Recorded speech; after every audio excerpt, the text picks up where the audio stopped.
Good morning. We're gonna do a little morning session this time instead of an afternoon. All right, so today we're gonna work on our flower pots, and then next week we will add the flowers to them. All right, now I don't have anything super fancy planned for these. Well, I do for this one. We're gonna do a basket weave, but we're gonna do that next week. These ones I'm planning to just satin stitch. But maybe let me know in the comments if you want to do something fancier. I'm planning on showing you a horizontal satin stitch and how I would finish it, and then a vertical satin stitch and how I would finish it. But if you want to do something else, let me know and I will see if I can think of something. Okay. Now, color wise, let's see. Pull up my pattern real quick and see. I know I have these smaller ones as like kind of a terracotta. I went with 921. And then the blue house is 437. Split stitch or chain stitch. Yeah, we could do that. I think I like a split stitch better than a chain stitch. Okay, we'll do satin stitch and split stitch. Does that work? Okay, so for excuse me. So for the blue house, we've got 437, 648, and 310, so black, brown, and gray. And then for the brown house, we've got 921 and 3031. Is that what color it is? Yeah, those two. I mean, you could always throw in like a gray if you wanted. Like if one was like a tin, maybe. Okay. So I personally like a vertical satin stitch for this shape. Like for pots and stuff, I just think it works well. But let me give you some options. Okay. So I'm gonna start with 4 strands of 921. Hang on. Get my thread out. I like 4 because actually I'm gonna do this back one first. I'm gonna do gray for it. I think I like gray instead of brown. I like to do things that are in the background first. So I'm gonna do this gray one and then I'll do these ones. All right, so I'm still gonna use 4 strands. I'm just gonna do the 648.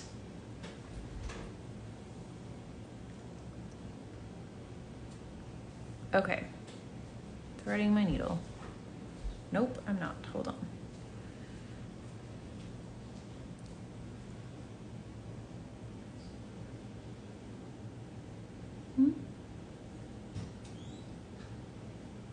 Nope. I'm not gonna be able to thread needles today. It's just one of those days. Okay.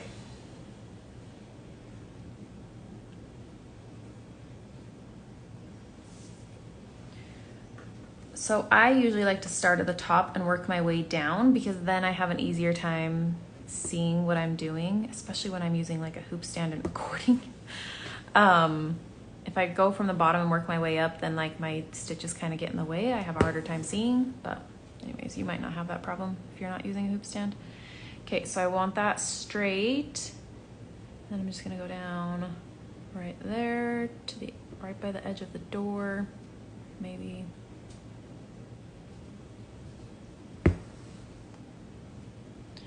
And I know we've already done satin stitch a lot of times. I'm sorry.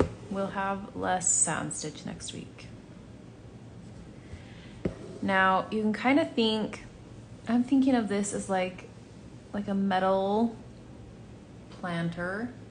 So I try and think about the shape. So like a terracotta might have like a little bit of a lip, but a metal one probably wouldn't. I went in too far. So just slowly taper off that edge, like less than you think, like just a tiny bit at a time. If you go too fast, then you'll end up with something really skinny at the bottom. So really just like the tiniest bit, you taper that off. Like already I am not on track. See, I didn't color it in there. I gotta start over. Stitch on your lines, Heather. Yeesh.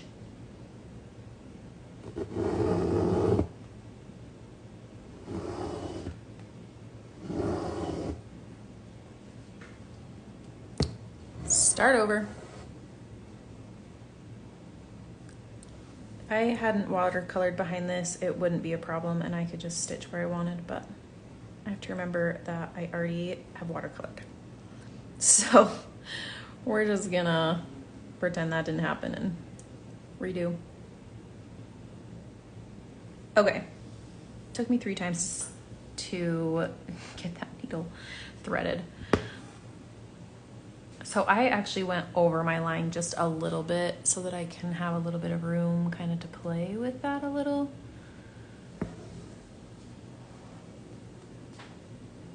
And really just like stay on that line. I don't want to be causing any more problems.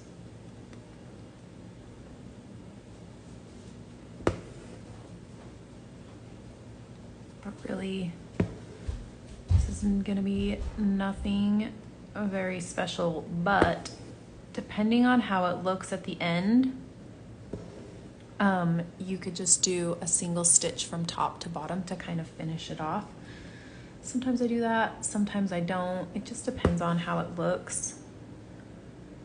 But generally, I do a stitch along the edge because I think it looks better. I might not with this one.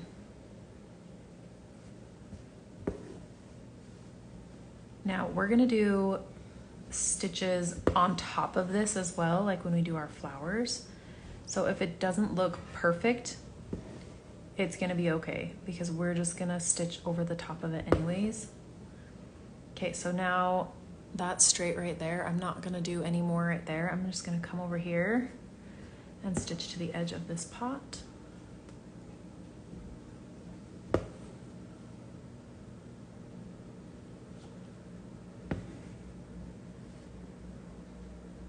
And then we're gonna stitch to the edge of this one.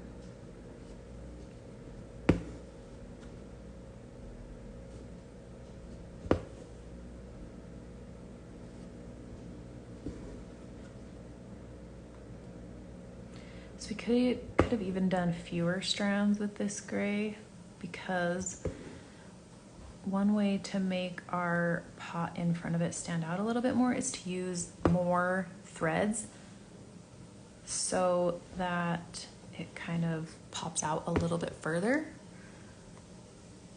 So we're gonna have to use 6 strands on it. I mean, I guess you don't have to, but I'm going to.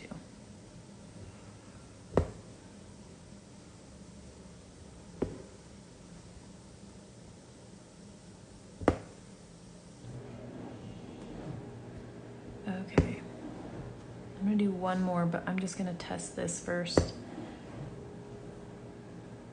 See, I don't think it needs that. I think it looks fine as is. If your line is a little bit jagged, you could do that. Maybe with like 2 strands, but I'm not gonna. Okay, so I'm gonna end that there and I'm gonna stitch between the 2.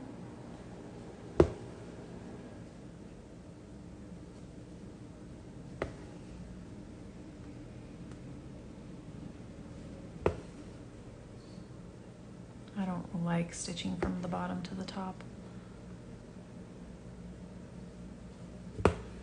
Like throws me off. It's not silly.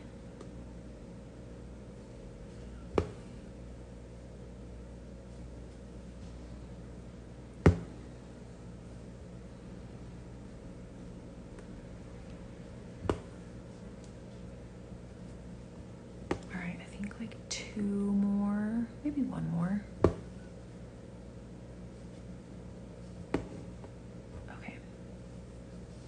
All right, so there is our gray. So let me tie that off and then we will come back with our, hold on, I've got to turn my phone on Do Not Disturb. I keep getting alerts. Okay.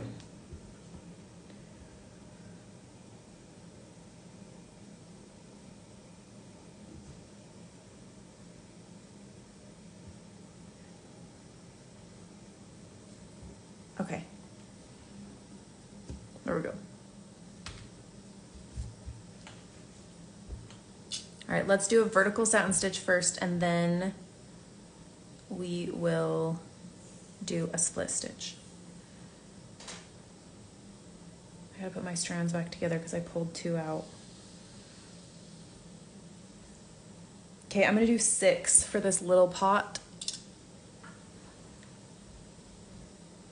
so that it is a little bit more 3D. We're just gonna do the same thing that we did before and just satin stitch it. Now, when I do a vertical satin stitch, I will almost always do a horizontal stitch on the top and bottom. So because of that, I'm gonna start in the middle so I don't have a knot on one of my edges where I'm gonna stitch across the bottom, because I hate getting my knot out of the way. So I'm just gonna come straight up.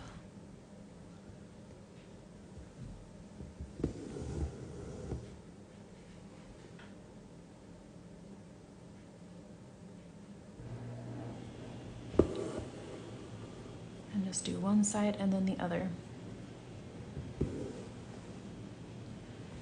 So I'm gonna go from this corner to this corner, and then I'll fill that in just a second. I'm gonna come over here and do this corner to this corner, and then I'm gonna come up here in the middle of these two, kind of slide my needle between those two and then go down. I'm not quite to the bottom, I'm just up a little bit. And then kind of fluff those stitches around it. I'll do that again on the other side. So I'm gonna go and just do my regular straight stitch right next to it and go down. So now there's no more room at the bottom for another stitch, but I still have space up here. So what I'm gonna do is I'm gonna come up in between these two. And then between the stitches, I'm gonna go down pretty far, but not quite to the bottom. I put my needle down, but usually that will still leave kind of this little gap right here. So if you come to the stitches around it and very gently, just get those 2 stitches and kind of fluff them up around it, and then you can't see that little gap where we went down. There we go.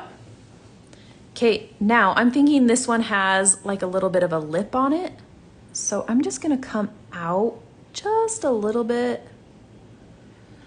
So I'm not quite on the edge. I'm over just that littlest bit.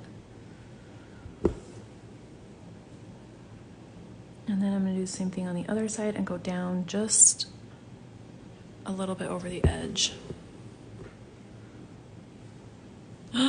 Look how cute! Okay, and then just one little tiny stitch on the bottom.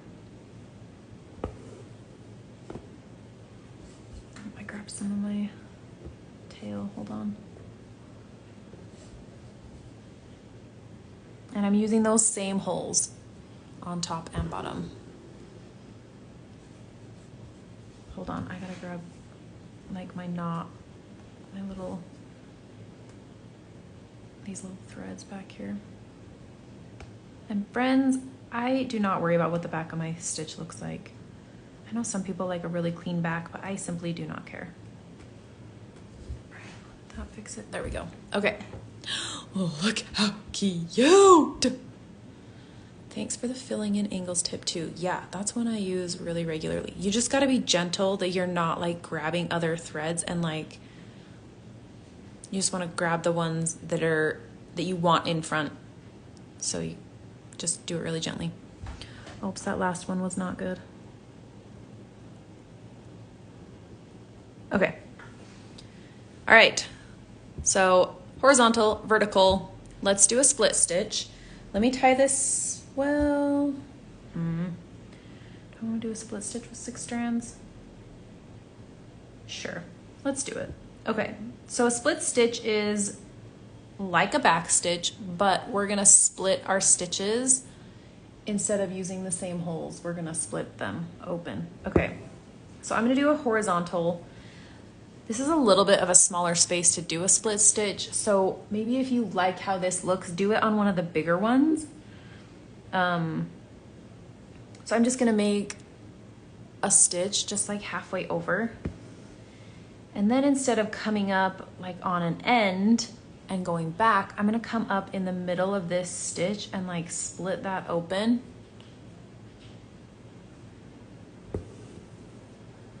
And then go almost to the edge. Well, that's pretty much the edge. And then we'll do it again. And we'll come up in the middle of this one and split it. Now, if you can like split, so you know how we have our single, hold on. We have like one single strand. Whoops, not on camera. There we go. So if you can come up like in between this and like split an actual thread, it will look better if you can manage it. Some of them you can, sometimes you can't. But like I'm coming up between 2 stitches, so sometimes it can create a gap. So this one did really good. You see there's like no gap. Let's see if I can make that happen again. There, that's pretty good. So come up in the middle and go to the edge. And then that's it. Now you could start down here and do your next row this way, but I'm just gonna come back over here and do it again. Now you can also split it the other way. So if you want to come up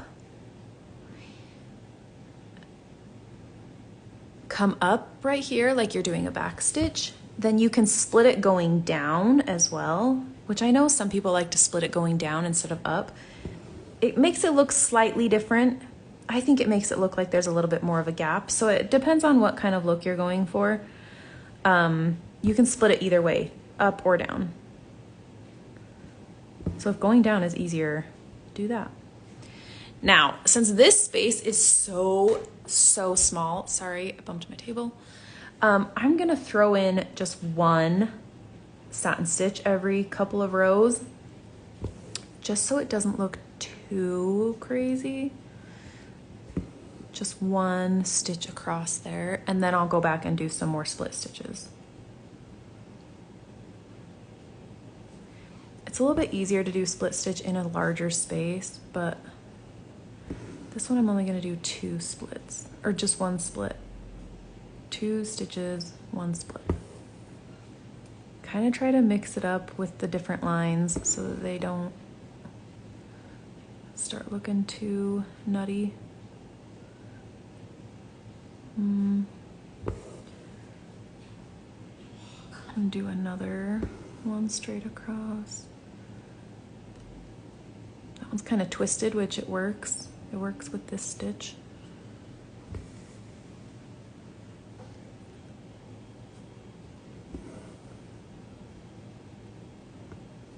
I like to split coming up in case you're wondering. But once we get to the bottom, it's just a lot harder. But you can do this in a vertical, like vertical stitches or horizontal. So if you want to mix it up and do all of these differently, you could do the next one like vertical split stitch, and then do this one horizontal and this one vertical. You can mix it up. Or if you want to wait, we're gonna do a basket weave for this one, which you could also use down here, like on this black one would be really cute, like a black wicker or something. So I'm gonna leave that. I don't know if I like that for myself. I think I'm just gonna do this one again. So I'm gonna take this out. But anyways, if you want to wait and leave one or two of these until we learn the basket weave on Monday, you could totally do that. So I'm gonna leave you with this and let you decide how you want to do your pots. Let me know if you have any questions. We have the weekend off, so I will, if you guys are doing stuff, I will share in stories still. I just won't be doing any live videos. So let me know if you have questions, and enjoy your weekend, and I'll see you back here on Monday. Bye.